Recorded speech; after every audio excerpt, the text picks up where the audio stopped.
ಎಲ್ಲರಿಗೂ ನಮಸ್ಕಾರ. ಈ ದಿನ ನಾವು ಸಚೇತನ ಕಾರ್ಯಕ್ರಮದಲ್ಲಿ ಭಾರತದ ಪ್ರಮುಖ 10 ನದಿಗಳ ಬಗ್ಗೆ ತಿಳಿಯೋಣ.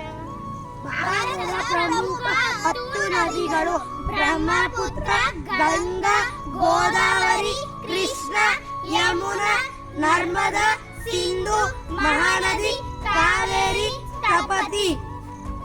ಈಗ ರಸಪ್ರಶ್ನೆ ಕಾರ್ಯಕ್ರಮ.